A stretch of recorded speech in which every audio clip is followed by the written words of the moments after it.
the scapegoat syndrome. This term describes a deeply troubling pattern that can develop within families, often hidden behind closed doors and masked by outward appearances of normalcy. While every family faces challenges, in some, a single member is unfairly singled out and burdened with the blame for issues that are much larger and more complex than any one person. This video is about the scapegoat in the content of gang stalking and shifting blame onto the scapegoat in light of unresolved family issues. It's a painful reality for many individuals within families.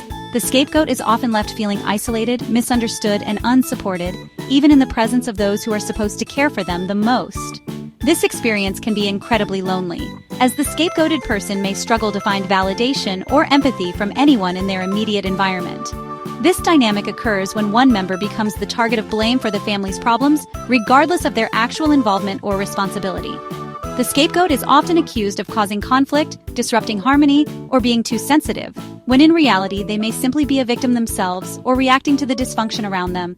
In some cases, the scapegoat is the one who dares to speak up about unhealthy behaviors or tries to set boundaries. Instead of being supported, they are punished for their honesty, and their concerns are dismissed or twisted against them. Often, the scapegoat carries the weight of unresolved issues and dysfunctional patterns that have existed in the family for years, sometimes even generations. They become the vessel for the family's collective pain, absorbing emotions that others refuse to acknowledge or process. It's a way for the family to avoid taking responsibility for their own actions and emotions. By focusing their attention on one person, they can sidestep uncomfortable truths and maintain the illusion that everything is fine, as long as the scapegoat is kept in their place. Instead of addressing the root causes of their difficulties, the family projects their negativity onto the scapegoat, creating a cycle of blame and shame that is difficult to break. This projection serves as a defense mechanism, protecting the family from having to confront their own shortcomings or painful histories. This unhealthy coping mechanism allows the family to maintain a semblance of peace, but at a significant cost to the scapegoat's well-being. The family may appear harmonious to outsiders, but beneath the surface, the pain and dysfunction continue to fester. The scapegoat is often chosen early on, sometimes in childhood, and can be subjected to years of emotional abuse and manipulation. This role can follow them into adulthood, affecting their relationships, career, and overall sense of self. Many scapegoats seek understanding and healing outside the family, turning to friends, therapists, or support groups to make sense of their experiences and rebuild their self-esteem. Breaking free from the scapegoat role is a journey that requires courage, self-compassion, and often, outside support. Recognizing the pattern is the first step toward healing and reclaiming one's sense of worth and belonging. The selection of a scapegoat within a family is a complex and often unconscious process. It can happen gradually, shaped by unspoken dynamics and emotional needs. The roots of scapegoating can be traced to the family's underlying desire to maintain a sense of harmony, even if that harmony is only on the surface. When problems arise, families may instinctively look for a way to deflect blame and avoid facing uncomfortable truths about themselves. One of the most common and damaging tools used in this process is triangulation. Triangulation is a manipulative tactic where one family member communicates with another through a third party, rather than directly. This creates alliances, spreads misinformation, and often pits members against each other.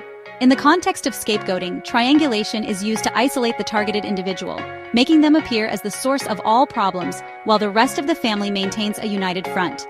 In this way, scapegoating and triangulation become defense mechanisms, a way to avoid confronting deeper dysfunctions or unresolved conflicts. Instead of addressing the real sources of tension, the family focuses on the supposed flaws or mistakes of the scapegoat, making them the lightning rod for collective anxiety and frustration. Triangulation amplifies this by spreading rumors, encouraging gossip, or relaying messages that distort the scapegoat's intentions. The choice of who becomes the scapegoat is rarely about their actual actions or behavior. It is not necessarily the person who makes the most mistakes or causes the most trouble. More often, it is the person who, for various reasons, is seen as different or vulnerable within the family system, and triangulation is used to reinforce their outsider status. Sometimes the scapegoat is chosen because they possess certain traits that make them stand out or seem less able to defend themselves. These traits might include being highly sensitive, empathetic, or emotionally expressive, qualities that can be misunderstood or undervalued in families that prize conformity or emotional restraint. Triangulation exploits these differences, making the scapegoat seem unreasonable or unstable to others. Other times, the scapegoat is the quiet one, the introvert, or the person who struggles to fit in with the family's established roles. Their sensitivity or introspection may be perceived as weakness, making them an easy target for blame. Through triangulation, their words or actions are misrepresented, further isolating them. Being different in any way, whether in appearance, interests, beliefs, or temperament, can also set someone apart. The scapegoat might be the creative child in a family that values practicality, or the outspoken one in a family that avoids conflict. Triangulation can turn these differences into ammunition, fueling misunderstandings and resentment. Sometimes the scapegoat is the child who, consciously or not, reminds the parents of their own unresolved issues, shortcomings, or past traumas. This can trigger discomfort or even resentment, leading the family to project their negative feelings onto that child. Triangulation is often used here to rally other family members against the scapegoat, making them feel even more alone. The scapegoat may also be the one who dares to challenge the family's beliefs, traditions, or unspoken rules. By questioning the status quo, they threaten the family's carefully maintained sense of order. Triangulation is used to silence dissent, turning others against the one who speaks up. Refusing to conform to expectations, whether by pursuing different interests, expressing dissent, or simply being true to themselves, can make them a target for criticism and exclusion. Triangulation ensures that the scapegoat side of the story is rarely heard or believed. To the rest of the family, this nonconformity can feel like a threat to the fragile sense of normalcy they have constructed. The scapegoat becomes a symbol of everything the family wants to deny or suppress, and triangulation is the tool that keeps them in that role. So, how can you recognize and protect yourself from triangulation, especially if you suspect you're being targeted in a family system, or even in situations that resemble gang stalking? First, notice when communication is indirect, or when people relay messages for others instead of speaking directly. Be wary of gossip, secret alliances, or situations where you're being pitted against another family member. Set boundaries by insisting on direct communication and refusing to participate in conversations that involve talking about others behind their backs. Document your interactions and seek support outside the family if needed. Remember, recognizing triangulation is the first step to breaking its power. By staying grounded in your truth and refusing to be drawn into manipulative dynamics, you can protect your sense of self, even in the most challenging family environments. The constant barrage of blame and criticism takes a heavy toll on the scapegoat's emotional and mental well-being. Over time, they internalize these negative messages, believing that they are inherently flawed or unworthy of love and acceptance. They may struggle with low self-esteem, anxiety, and depression. The scapegoat may also experience a deep sense of loneliness and isolation. They often feel unable to confide in their family members, fearing further judgment or rejection. This isolation can extend beyond the family unit, as the scapegoat may struggle to form healthy relationships with others due to their ingrained belief that they are inherently flawed. Ironically, while the scapegoat suffers, the rest of the family often remains in denial about the unhealthy dynamics at play. They may genuinely believe that the scapegoat is the source of their problems, justifying their treatment of them. This denial serves to protect the family's image and, maintain a sense of normalcy. They may even go to great lengths to present a united front to the outside world, hiding the truth of their dysfunctional relationships. This denial only perpetuates the cycle of scapegoating, making it even more difficult to address the underlying issues. Breaking the cycle of scapegoating requires immense courage, deep self-awareness, and a willingness to challenge the patterns that have often been ingrained in a family for generations. It's not easy to stand up against roles that have been assigned to you, especially when those roles are reinforced by people you care about. But the journey toward healing begins with a single, brave step: facing the truth of your situation, even when it feels overwhelming or frightening. The first step is for the scapegoat to recognize what is happening within their family dynamic. This means acknowledging the patterns of blame and criticism, and understanding that these patterns are not a reflection of their worth or character. It's about realizing that they are not responsible for the dysfunction or unhappiness of others, no matter how often they've been told otherwise. This recognition can be both liberating and deeply unsettling, as it often challenges long-held beliefs about oneself and one's family. Coming to terms with this reality can be a difficult and painful process. It may bring up feelings of sadness, anger, or even guilt. Many people struggle with the idea that their family could treat them unfairly, and it's common to question your own perceptions. But this emotional struggle is an essential part of the healing journey. Allowing yourself to feel and process these emotions, perhaps with the support of a trusted friend or therapist, is a vital step toward reclaiming your sense of self. Once the scapegoat has acknowledged their situation, the next step is to begin setting healthy boundaries with their family. This can be incredibly challenging, especially if you've been conditioned to put others' needs before your own or to avoid conflict at all costs.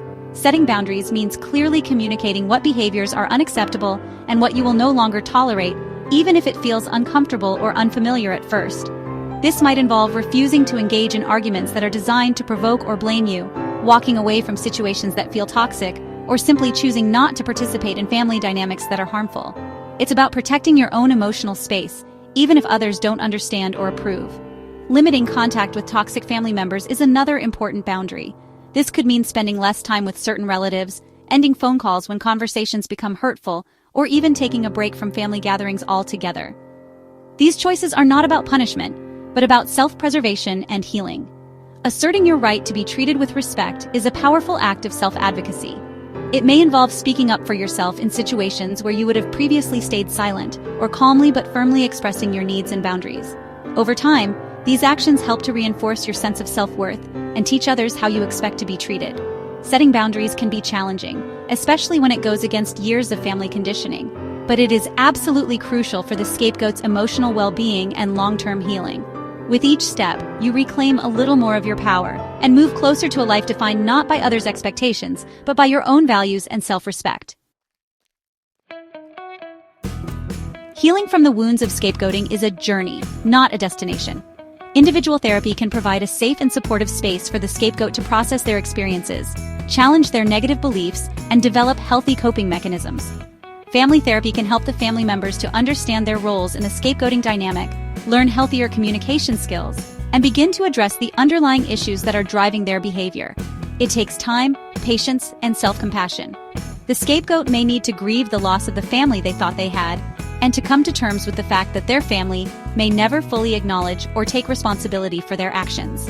However, through therapy, support, and self-reflection, the scapegoat can begin to reclaim their sense of self-worth and build a fulfilling life outside of the family system. They can learn to define themselves on their own terms, free from the negative labels and expectations that were placed upon them. To anyone who identifies with the experience of being the family scapegoat, please know that you are not alone. You are not defined by the labels that have been placed upon you, and you deserve to be treated with love, respect, and compassion. Remember, you have the strength and resilience to break free from this destructive cycle and create a brighter future for yourself. Embrace your worthiness, seek support, and embark on your journey of healing and self-discovery. You are capable of living a happy and fulfilling life, free from the burden of blame and shame.